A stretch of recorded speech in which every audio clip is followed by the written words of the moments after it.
I'm Cal Larson. I've started a new company called Soluble Oak, and it's a new form of oak extract, Mm. and it's all natural. And where do you want me to go with it? It's a long story, but I know, and actually, I do have a lot of questions. I am a curious entity, and I did go into your website, and what I okay, saw, it's a little bit like starting with your personal history, is that you spent a good amount of time just dedicated to oak itself. It said that right. you were dedicated to selling oak, but it didn't go further than that. So I would love to ask you, what does that mean? Like, what was your relationship with oak before this? Oh, okay, so I've my professional career has been 100% in oak, or for the most part, 100%.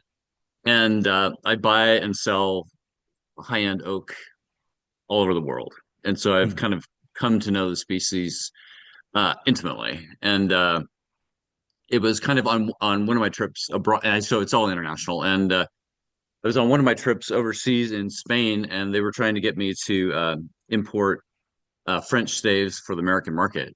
And mm, I think I was on the plane or something. I was reading about an article about how to extract things and different ways of doing it. And I mm, thought, wow, why hasn't it been done? So I came back, and it turns out it has been done mm. a lot. And I came back and I tried and failed miserably. And um, the problem is a lot of people have tried it and no one has done it well because there's like 200 plus compounds in white oak, and they're often competing in terms of one can take heat, one can't take heat. And Mm.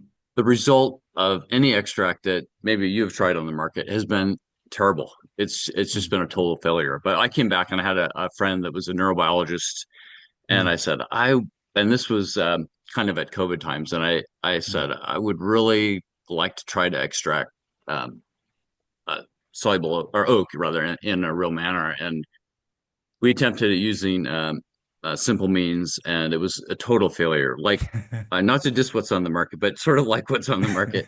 And then we brought in this really a high-end medicinal chemist that is really big into the marijuana industry, and we used some of his methods and try to tweak something. And after 4 long years and like hundreds of tests, literally, we kind of feel like we've broken the code. And like Mm. whenever I go to a winery or probably with you too, everyone's like highly skeptical Mm. of it, and I was too because of the junk that's out there. But until you try it, and that's why you and I are talking today because you tried it, Absolutely. right?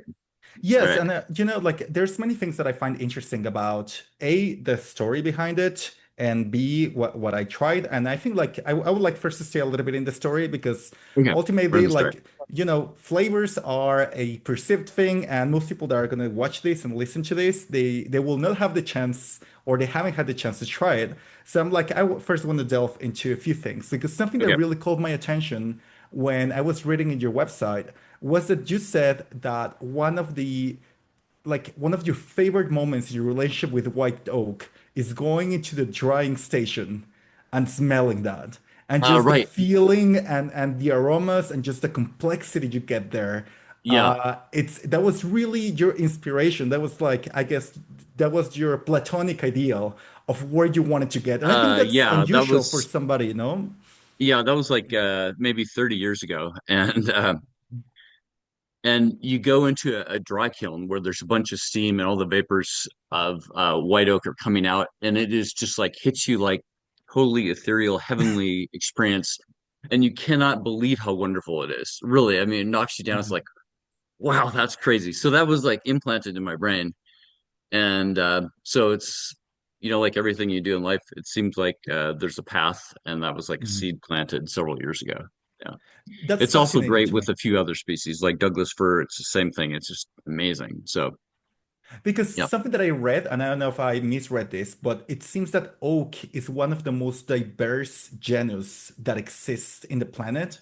That there are literally hundreds, if not thousands, of different species, varietals, and whatnot, which Yes. it's a little bit similar to the agave plant in my mind. Oh, really? Yeah, that's true. There are hundreds of species and subspecies, and but there's really only two that are used in for barrel making, uh, for Mm, for for aging spirits and such right now. Quercus and the Quercus robert, the American and the French. So There's a interesting. lot of other species that are used, but those are like the principal species. And this is kind of off topic a little bit, but interestingly enough, like at the turn of the century, previous century, chestnut was a big thing, and they used that for spirits and other things like that. And then there was the chestnut blight in the United States, and so that is totally vanished. It's a gone flavor.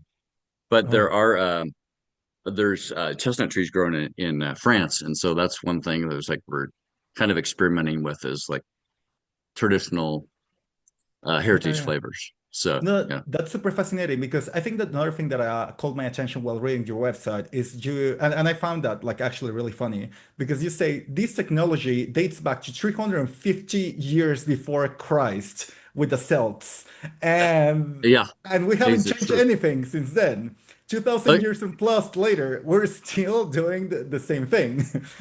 Oh, it's yeah, it's true. You know, started with clay pots and then they would break. And so it switched to wood and then kind of somehow eventually got to oak and then they realized the pleasant flavors of it. But it's a kind of a primitive historic technology and it has not like for your industry, it really hasn't morphed at all and you know, literally thousands of years. And so we came at it from the standpoint of environmentalists, figuring out, like you saw on my webpage, it kind of talks about the trees that are harvested to make white oak barrels and how you have Mhm. to.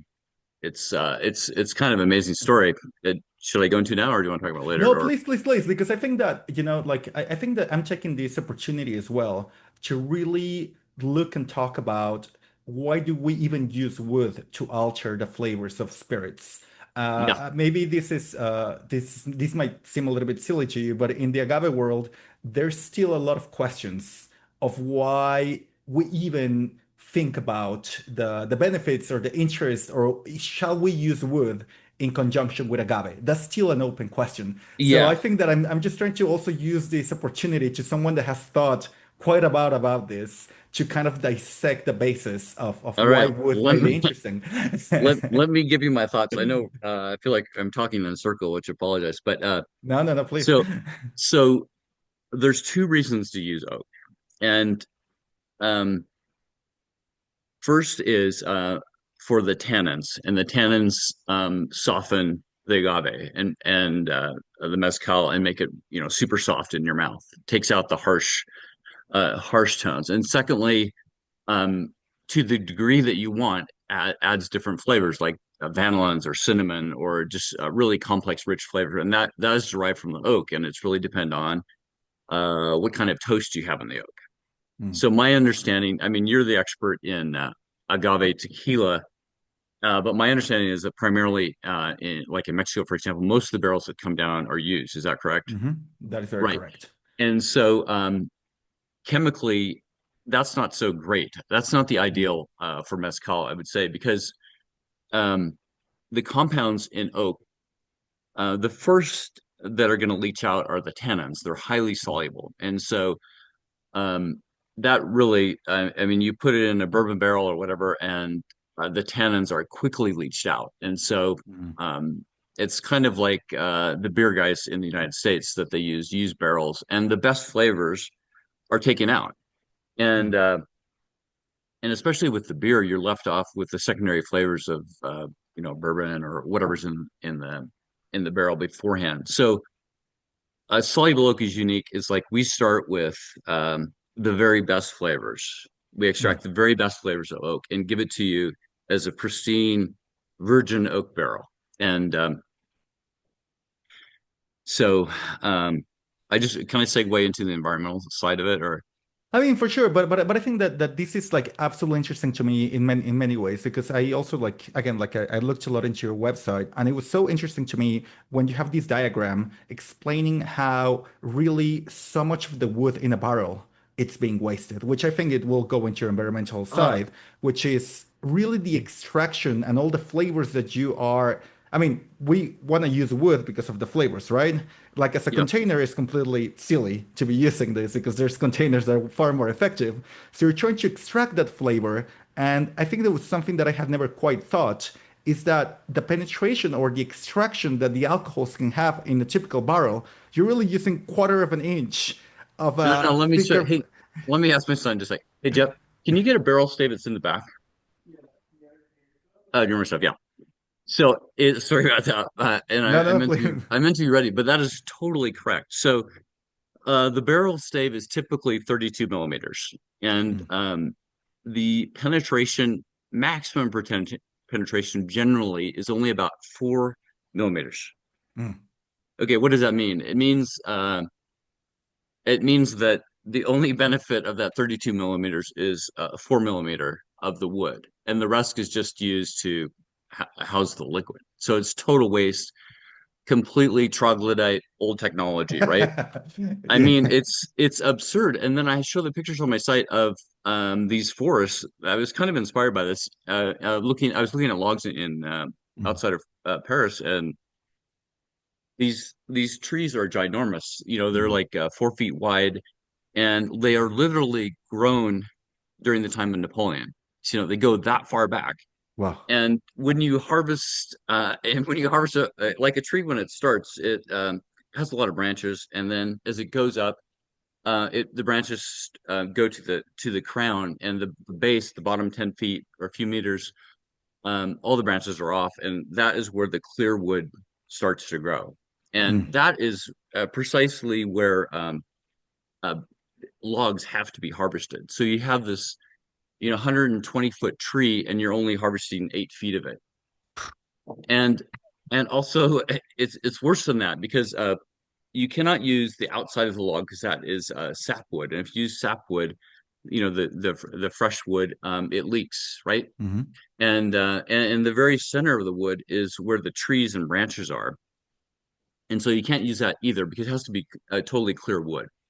And so that is to say, it's completely gross rubbish waste. And here's my son. Okay, Yeah, okay, and I just think, okay, no, please show me that because I think that that okay. will exemplify exactly what you're Okay, saying. so this is a toasted barrel, but these barrels are used around here a maximum of 10 years, and the flavor is imparted only in the first four, and then the rest are kind of for the maturation, the oxygenation, stuff like that for the slow mellowing. But I don't know if you guys can see this, Definitely. but this is the only part of the stave that is used, and this is this is a barrel that we've discontinued, and this is total waste. So that's really environmental nightmare. And so I told you like what part of the tree um is used, Mm, but it's just like a watermelon. Um, like we've done studies with grass chromatography, mass spectrometry, and looking at the extractives that are in oak.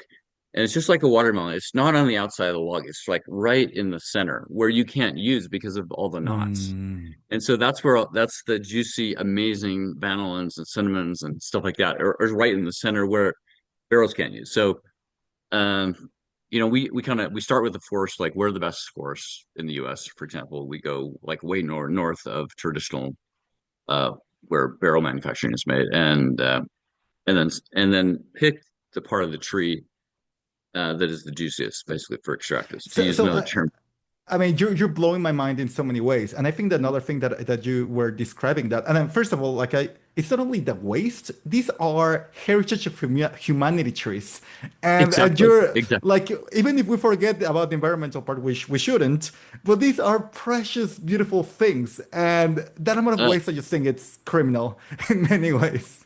It is, and I have like on our site we have like the sustainable part of it, and I feel like it's like a dirty, dark secret of the industry, and like uh, so it's disgusting, really, when you think about it.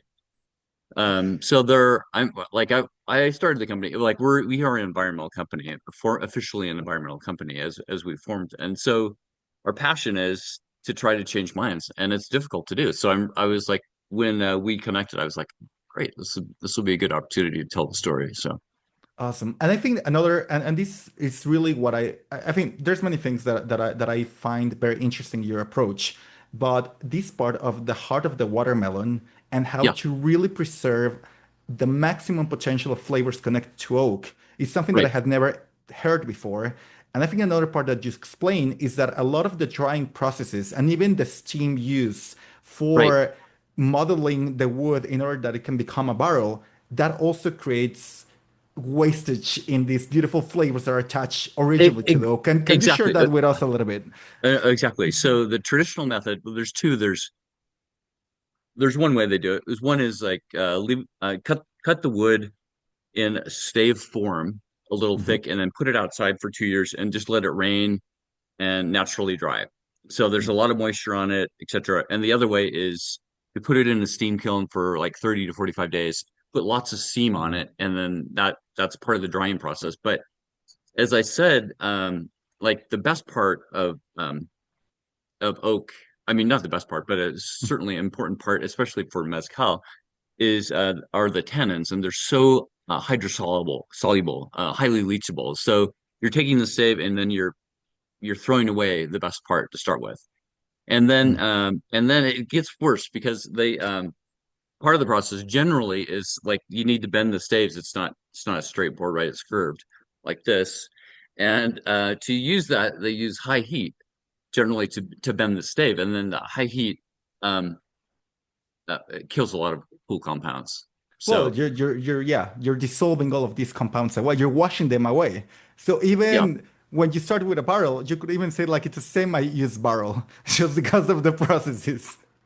exactly. And it seems like it's really audacious for us to claim that it's better than a barrel, right?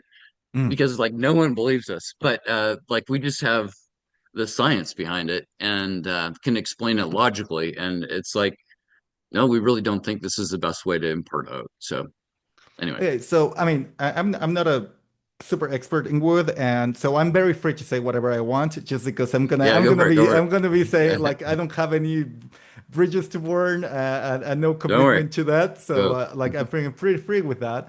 And if, like, but again, like it's just the mindset that I find so fascinating because it's basically a lot of the stories that I hear about sustainability are linked to using less. Yeah, And this is definitely true with this, but in a way, what your argument really is, let's get way more flavor that it's even possible using the right, most prime, the most exceptional, the one in a million barrel. And then on right. top of that, we're going to be able to not cut as many trees as we are cutting right Yeah, now. exactly. So And it's yeah. yeah, so it's twofold. It's use less. Like we use 96% less than this sucker. And we are not dependent on old growth trees. We can take 70-year-old trees and take basically the worst part of the tree, the center that no one wants, and use it, right? Mm. And then at the end of the process, we take the fiber that we use and use it for environmental purposes like soil enhancement for water retention, stuff like that. So it's complete Okay. circle. Yeah, I think that another thing that I found interesting is that you also acknowledge that the barrel is not only there for wood. There's esterification, there's microoxygenation, and this is right. something that I also like. It's not that you have to completely abandon the barrel. You say that it's also compatible with adding the soluble oak and then using the barrel for some of these other processes that the barrel is needed for. So can you explain a little bit of that too? Exactly like that. Well, I don't know the applicability with mezcal necessarily, but like here at the plant, we still keep the barrels for the most part. But that after it's been leached out 4 years, we just input um, liquid soluble oak into it, replicating the extractives that have been lost. Hmm. So we could still use the barrel again and again and again, probably I don't know how long, but at least 3 times longer, just by adding the extractives and still using that slow esterification process at the end. So it's super cool. Because in the end, that's what you're doing. It's replicating exactly the process that naturally happens in the barrel. You're extracting soluble extracts out of the wood in a normal barrel, and you're just like adding a little bit of, if I'm not mistaken, if that's what I'm understanding. Yes, that's that is totally true, and I want to get your perspective too because I've been reading a lot about the industry, and they're becoming more anti-additive, Mm, and I just want to say that we're not like the typical additive, and we're not trying to mask anything. mm, It's we're trying to enhance what's there and using the same chemicals as a barrel, right? And mm. so it's not like we're adding sugar or colorant. It was like we've been working on this ad about this distillery guy. I sent it to you, kind of Yeah, yeah. conducting a symphony, but it's like it's refining a taste. It's not changing the mezcal at all. It's just like helping being a lot more scientific on what you want out Mm. out of the oak process. So No, it's a absolutely. higher level. Yeah. So actually, in the little experimentation that I was doing with the samples that you sent me, Oh yeah. Tell me.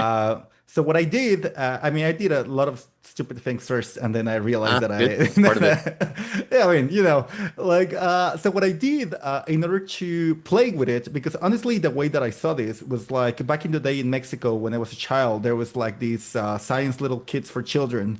And you will like add things to get a little bit of foam and like Oh sparks and yeah. Okay. stuff. Yeah, Right. maybe you had something similar. Here it was called Mi Sure. Alegría. And I felt like My that.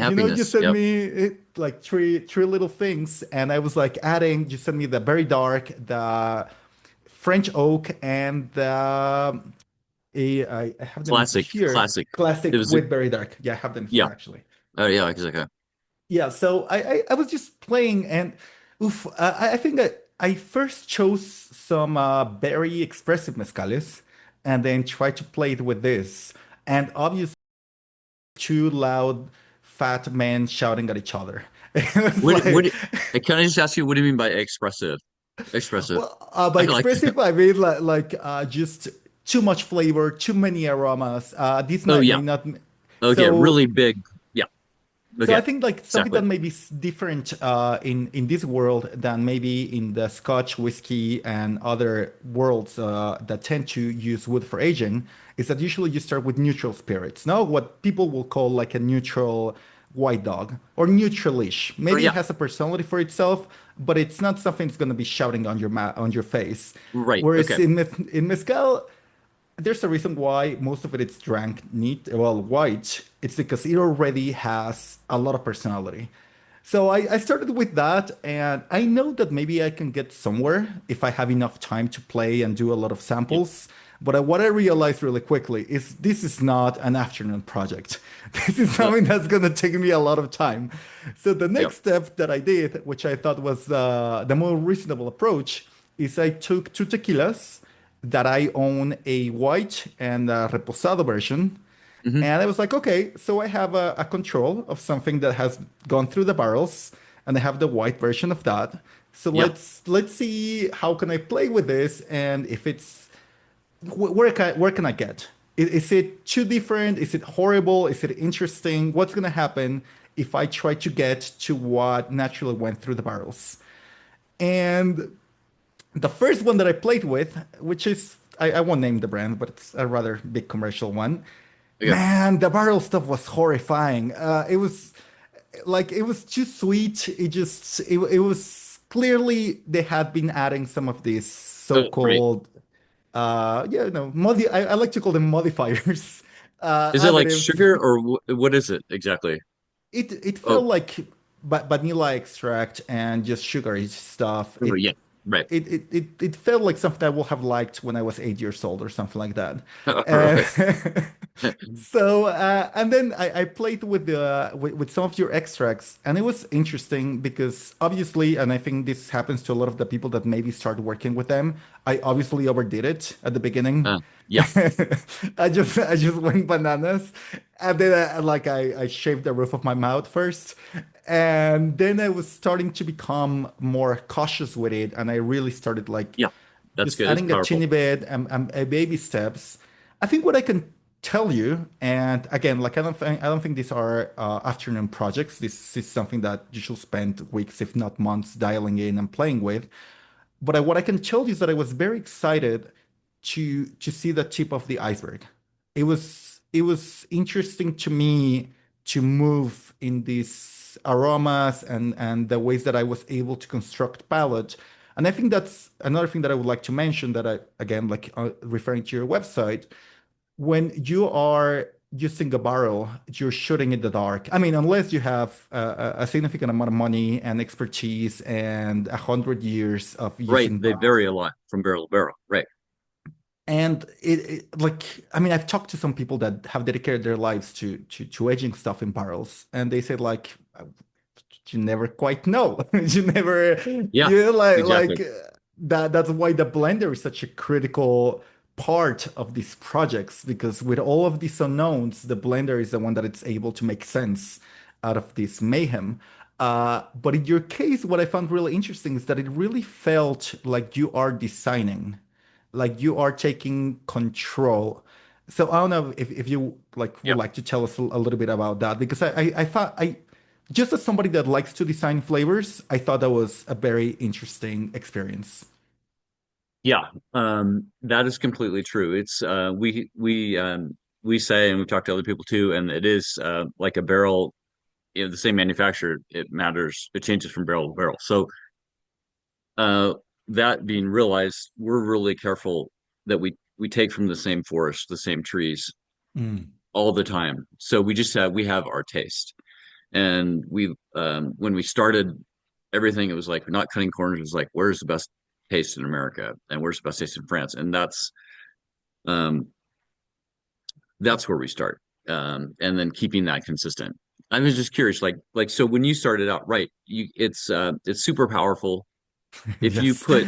If you put too much in, it's like it goes bonkers. And we call well, probably in your industry as well, as we talk about drinkability, right? Mm. So you never want to put too much in, but just leaving the palate kind of wanting, right? So it's just not too much. But um, the experimentation that we've done from here on mezcals, for example, the first thing that you do, you probably noticed, if you just put a tiny fraction in it, it radically changes the mouthfeel, right? It just all becomes really soft. So you could take a really terrible drink that has like Don't super say harsh. that. No, I'm sorry. I'm sorry. I'm messing Not with your you. viewers, not your Yeah. viewers, but you can take something bad and make it like super soft, but you can make something too soft, right? You want a little bite, right? Isn't that true? I mean, and on it, to be very honest, the and again, like in tequila, they have a long story, a long relationship, a lot of expertise with the usage of wood. In mezcal, it's more of a taboo Oh, it is. situation. Ah. We, I mean, I like to say that mezcal is so traditional that it's very progressive. So Oh it's yeah, that's cool. or that it can be very progressive because there's nothing that has been really written. There's a lot of stories of what is traditional in mezcal, but every family tells you a different story. So I'd like to Mm, say we have thousands of traditions, of homemade traditions within the Mexican territory. yeah, And all of them, I will say they're very open to change and to experimentation. But I guess it's interesting to me because, and that's why actually I experimented more with tequila mm. because in mezcal it's a little bit like the Tower of Babel. It's really hard to have any consistency. It's very hard Oh, really? to like. So I prefer to use tequila when I'm experimenting and trying to get some I don't know to say like blank sheets to play with Oh, right. Okay. because with mezcal, yeah, it's too many moving parts. And to be honest, like for me, and I've been, I don't know if you've been seeing that I've been sipping something the whole time. Good. Mm. This and, is and wonderful. this was my little experimentation of today with tequila and the very dark. And also something that I guess like it was obvious to me after playing a little bit. It's I did my little formulation and then I closed it up and then let it rest for a few hours. Yep. I think that also helps a lot for the integration and for things to Right. make sense together. Because when I Hmm. was just doing it with little glasses and like trying straight away, it was I don't know, like it was a little bit harder to evaluate in my mind. Right.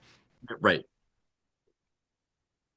Um, I know you're asking the questions, but I'm curious. So, like, No, no, please attack back. when when you when you first got it, and what was your experience when you smelled it?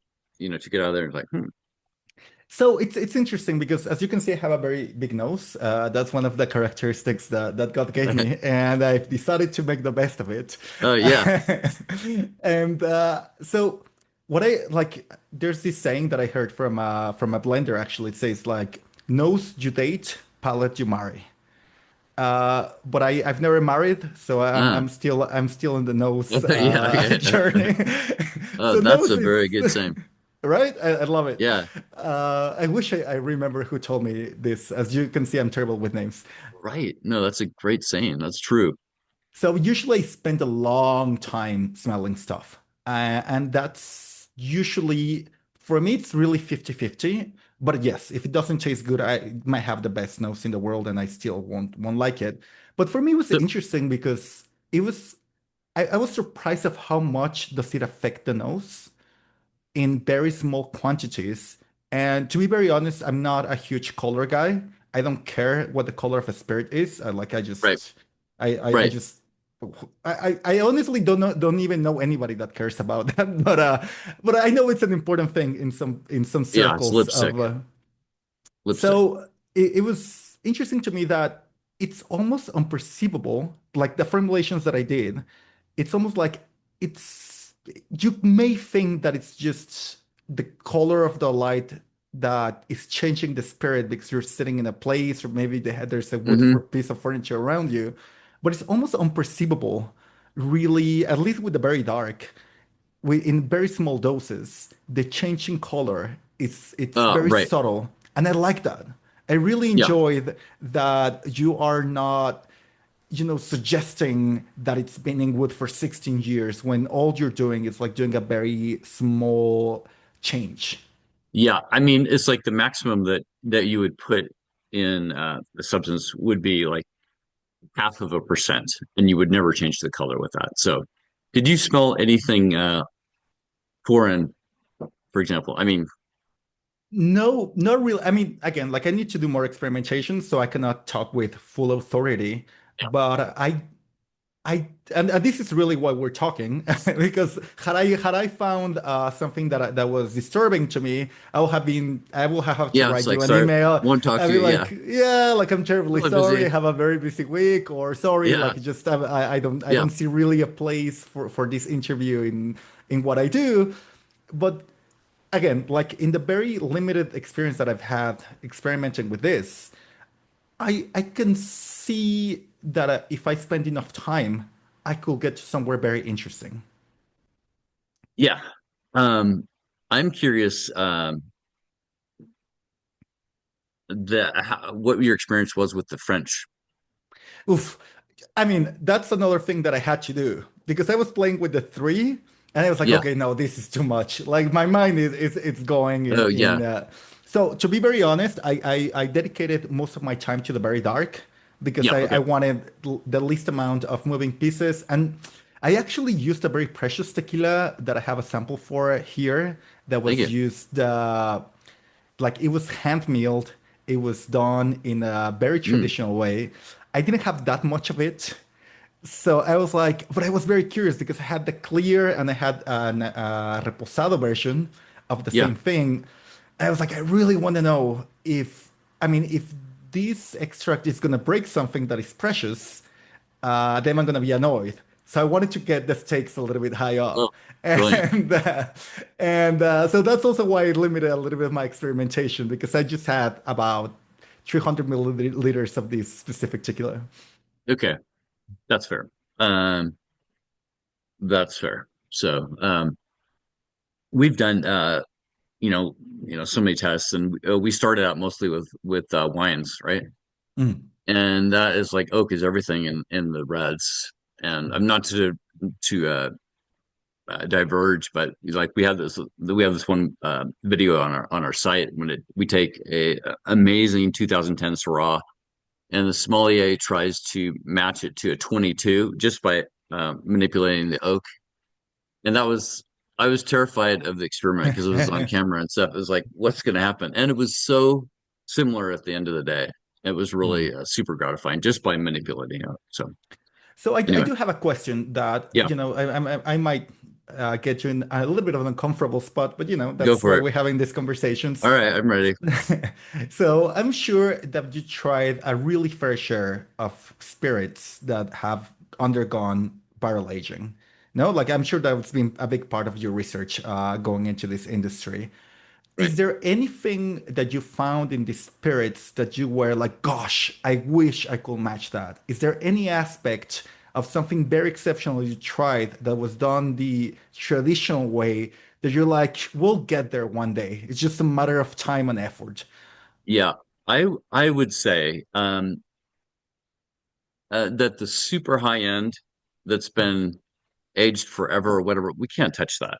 We really can't touch that. But like the medium to medium high spirits that and even on that the very high level of spirits, it takes a special person to really understand the palate, right? I mean, it's for a super sophisticated person like yourself.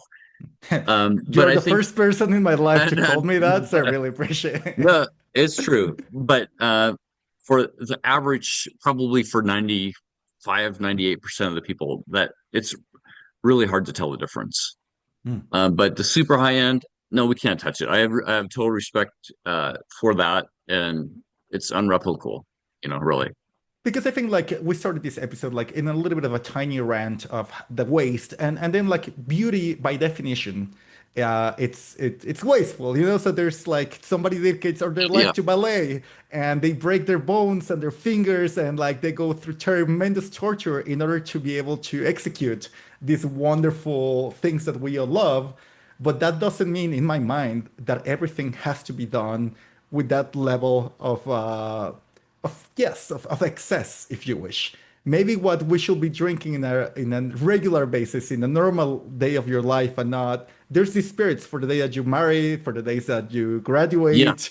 There's these exceptional moments in your life where you want something from Napoleon trees and you want to have that the rest of your yeah, life. But for exactly. that, like Manhattan, you're going to be drinking that's going to be delicious. Or for that everyday, like nightcap you might have, I don't think you need a Napoleonic tree, like Napoleon Well, times tree. uh, you definitely don't. And I like part of I don't want to get in the trap of saying we're just like the low cost guy because that is not where we are. We're trying to have like a super high end product, but man, I don't take away people wanting to celebrate with the very, very best. That's cool. I mean, that's romantic. That's part of life. That's why we drink for emotions and amazing experiences. And you're not going to have that on your wedding day. You're going to have something that's, you know, Yeah. special, extra special. So, Yeah, and I think that that's something that I've been thinking so much lately about because I think right now there's a lot of discussion, and just because a lot of us that started in the agave world, we were really young when we got in here, no? Like a lot of us, we got into this industry having the sustainability conversation as part of us. Like grew up with this since we were children. Whereas I think right, people that are probably double my age, they got introduced to a sustainability discussion probably a little bit later in life, and it's not. They don't wake up every day thinking about that. They like sort of have to remind themselves that that exists. But I right, think more and more, I have discussions with friends here that were like, we love this industry, we love spirits, we love the work that we do, but we also don't want to feel like we're wrecking our country, our territory, our landscapes. We want to be able to talk about how can we make delicious things that are not destructive. And I think that's we don't have that many options. And I think that was why I was so yeah, interested in a lot of your proposition, because in the end, deliciousness can be achieved in many, many ways. If you think about Mexican food, it's a history of taking humble ingredients and elevating them to yeah. glorious heights, It's the right? best. Like It's the if you, best. I mean, I love it with a passion, but you look sometimes at the ingredients and they're very simple, very everyday, almost like Yeah. wild weeds that you find in the street, and you convert that into things that are poetry. So sometimes I'm like, there has to be better ways than the stuff that was found 2000 and change years ago. And And so I love projects like yours for that.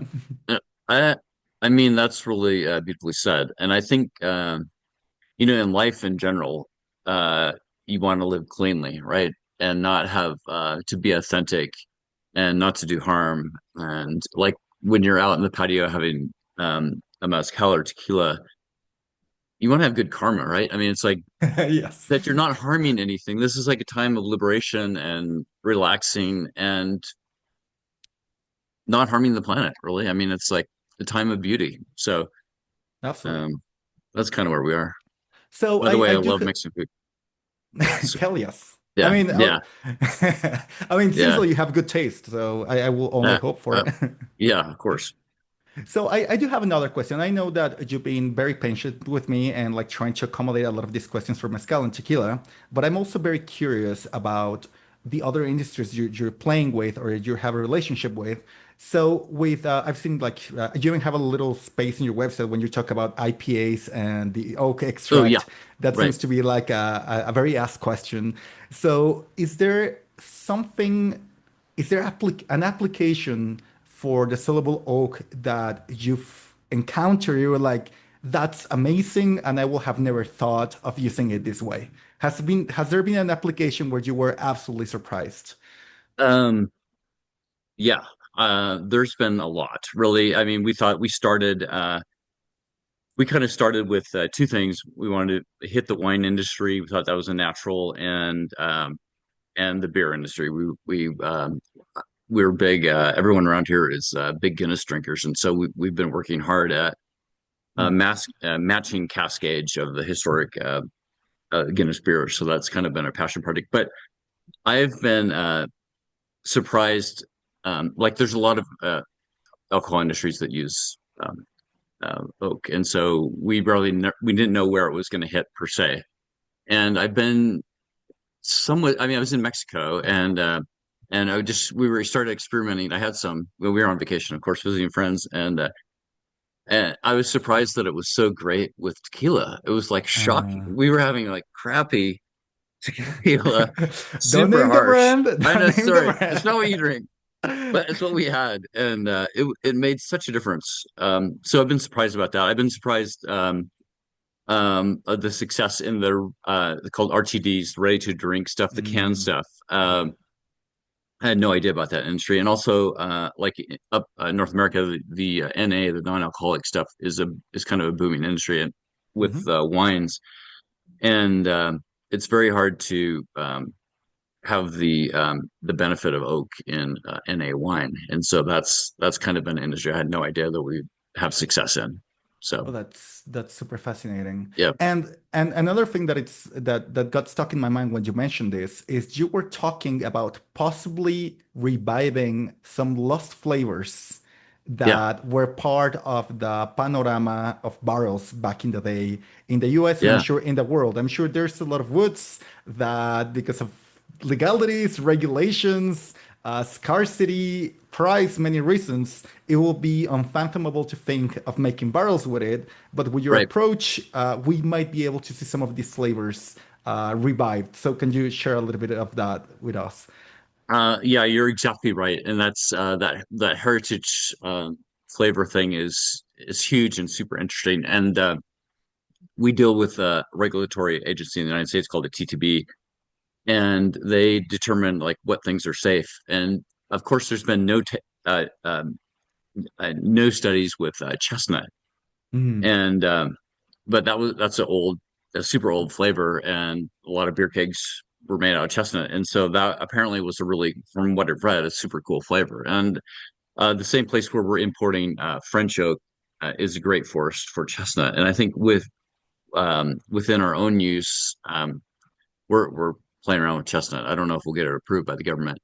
I also have we're doing a project in Hawaii and using there's a company that uses 100%. Um, Everything has to be Hawaiian that's in their beer, and so they're cultivating their own yeast from the forests of Hawaii, and also wanting us to extract flavors from some of their native species. And so that's really out there, but it's I cool. love that. Yeah. So Yeah. I mean, I really love that because you also get to play, even like sample some woods that maybe you don't want to commit to making a lot of barrels, but if you can extract, I mean, I don't know how expensive this is too. Like maybe this is like absolutely crazy to be experimenting with wood flavors and it would be easier to maybe make a barrel or two. But Yeah. also like as a way of experimenting with a lot of different woods from different places, this sounds like it has a lot of potential. Yeah, completely. I mean, we're trying to launch an idea right now and trying not to get too go on rabbit trails, which is really easy to do because it's so fun, right? To try crazy stuff. It's like, why not? Let's do it. But at the end of the day, we are a new company and trying to launch and be profitable and stuff like that. So it's kind of getting the word out. And when we talked, it was like, ah, that sounds fantastic. So I, I thank you for this podcast for sure.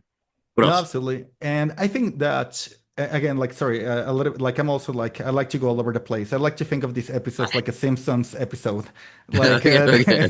it's just like they go around and around.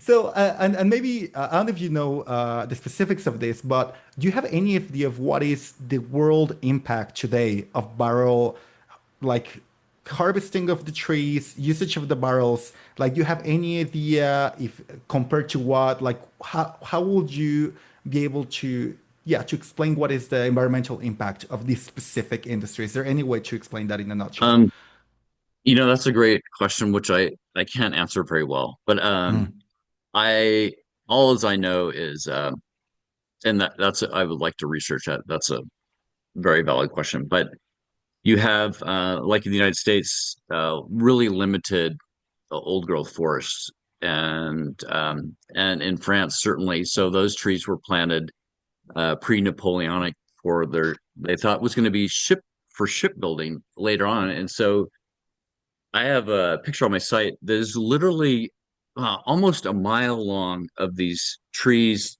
a few feet apart, going down the whole road. And then it was like, that was when I sort of got sick to my stomach. It's like, really, you're chopping down these things that are so crazy historically. So I don't know, but there's a limited supply, right? You can only harvest so much old growth. yeah. Um, and we've found that in other industries like Douglas fir is it's really hard to get old growth Douglas fir now, and 20 years ago it was all over the place. So Mm. it's it's finite, right? So, but I don't have those figures, but that's a really good question, which I should know. So, So another sort of exotic question. I'm sorry, like I'm now getting into the exotic things. oh yeah, Uh, yeah, what and I think like with in the end, if you don't use it, you know, after a certain point, after the tree finishes growing, I think there right. is a moment where one could argue is responsible to cut these trees and use them for something. And as you say, like you in your project, you're using the parts that nobody else wants to use.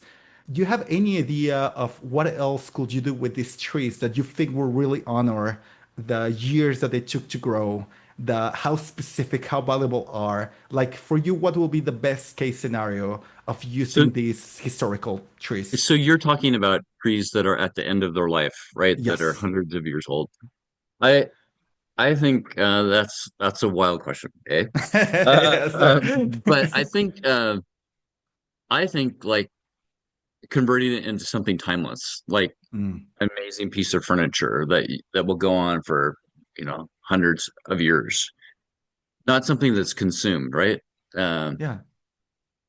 I I think really so. wish that was the answer because now what I want you to do and like talking about wacky ideas, I think you should have one piece of furniture of one of those trees that it's there to be with humans for the 400 years from now Yeah, and like really make a point of this is the potential of these beautiful trees that can make this furniture that it's so it's like then that's the true complete circle, you know? yeah, exactly. It's We have like where I on the site talk about my kind of biography, yeah, yeah. truncated, but there's a picture of an old growth oak tree, and you look at those, and it's just like it's so calming and breathtaking, Mhm. and just the thought of chopping it down is like it's gross. Yeah. So anyway, I agree. That's cool. That's Awesome. really neat. Sorry. But don't listen to people like me, huh? Because we're just full of wacky ideas and we're No, very no, I appreciate anti-profit. it. Well, yeah. So, um, anyway, that's a great idea. But I Cool. mean, starts with appreciation. So, Love it. So what I can tell you that I'm like, I guess we're getting to the end of the podcast, but what I yeah, can tell you that I'm going to do probably during the week. There's a local bar here, a few steps away from nice. my house, and they happen to be some of the palates that I trust the most. They are insufferable people. I love them with a passion, but Yeah, they are absolute assholes when we try stuff together. nice. That's what I want. I want the truth. So I'm gonna prepare some surprise samples for them. I'm not gonna tell them much, Yeah. and I maybe I'll use that little bit of the story at the introduction of this episode. Maybe I won't. Let's see how life treats Uh, me in these following weeks. can you film it? Can you film it? I don't know if they're gonna enjoy that. Like they're also very shy kids. So I like Yeah. unfortunately I don't think they will consent. They have never even been in this podcast, and I've been like Oh, I've been yeah. asking for them to talk with me publicly, and they never have, and I don't think they will ever will. But I think that again, like just because this is such a foreign land for me to play with, and Yeah. you're giving me a chance to play with it because I cannot. I mean, my house is already full with alcohol, so I cannot have a few barrels in here to to play around. But these, like, believe me, like I go back to what I was saying in the beginning. This feels like that original scientific kit that I got when I was a kid, and that's exciting. Let me encourage you to really also try the French Mm, because they're American and French are not interchangeable. They're completely different. Completely mm. different. French is full of a lot more tannins. It it doesn't have the warmth of the American, but it's special. It's magic in its own way. I would just be curious, like when you delve into that, to try it. It's probably not tried that much, and it's crazy. I love it. And I've Um, been working on my French a lot lately. So this will be another great oh, excuse okay, to feel, yeah. perfect. So, Awesome, Carl. Well, I think those are all the questions that I had. As you saw, some were wacky, some were more on track. uh, There was a little bit of everything, but I really, really appreciate that you took the time to have this conversation with me and to send me the samples. And I think definitely, that again, like you're very aware of this. This is something that a lot of people are very cautious about, and they might feel like a little bit nervous to talk about soluble oak. But as you say, like try it and see if it works for you, and just have a direct opinion of it. No, I think that that'll be the right approach. yeah. I think thanks for reaching out. I appreciate how sincere you are, and